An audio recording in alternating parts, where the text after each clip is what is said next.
Delhi NCR के स्कूलों को मिली बम से उड़ाने की धमकी के पीछे डार्क वेब का इस्तेमाल किया गया है। डार्क वेब जो कि ज्यादातर लोगों की पहुंच से भी बाहर है। आखिर क्या होता है डार्क वेब और क्यों डार्क वेब पे पहुंचना इतना मुश्किल होता है? आज हम आपको ना सिर्फ डार्क वेब के बारे में बताएंगे बल्कि आपको ये भी बताएंगे कि कैसे आप डार्क वेब से होने वाले फ्रॉड से बच सकते हैं। डार्क वेब इंटरनेट की दुनिया का वो काला हिस्सा है जहां गलत और सही दोनों तरह के काम होते हैं। यहां आम सर्च इंजन आसानी से नहीं पहुंच सकता है।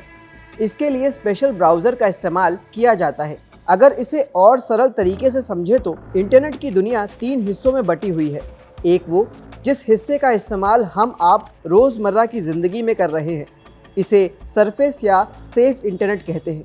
ये इंटरनेट की पूरी दुनिया का महज 4% हिस्सा ही होता है। इसके बाद 96% हिस्सा डीप वेब और डार्क वेब होता है। डार्क वेब इंटरनेट की दुनिया का वो हिस्सा है जहां पर यूजर्स के डेटा की खरीद फरोख्त होती है।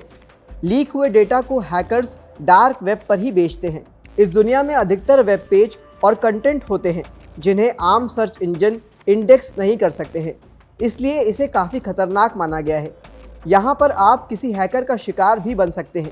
इतना ही नहीं, डार्क वेब में किसी को ट्रैक करना बहुत ही मुश्किल है। यही वजह है कि हैकर्स इसका इस्तेमाल करते हैं और आईपी एड्रेस तक बदल देते हैं। आईपी एड्रेस को बदलने के लिए वीपीएन और प्रॉक्सी नेटवर्क का इस्तेमाल होता है। वीपीएन यानी वर्चुअल प्राइवेट नेटवर्क, ये ऐसी टेक्नोलॉजी होती है जो आपके कनेक्शन को सिक्योर और प्राइवेट रखने में मदद करती है। इसमें इंक्रिप्शन का इस्तेमाल होता है जिससे यूज़र का आईपी सुरक्षित रहता है। वीपीएन यूज़र के लिए एक फेक आईपी एड्रेस क्रिएट करता है। इसकी वजह से यूज़र की सही लोकेशन का पता लगा पाना मुश्किल हो जाता है।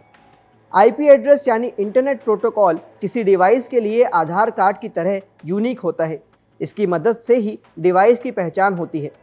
दरअसल आईपी एड्रेस कुछ नंबरों का एक सेट होता है। इसमें यूज़र की लोकेशन डिटेल्स भी होती हैं। आईपी एड्रेस को IANA यानी इंटरनेट असाइंड नंबर अथॉरिटी जारी करती है।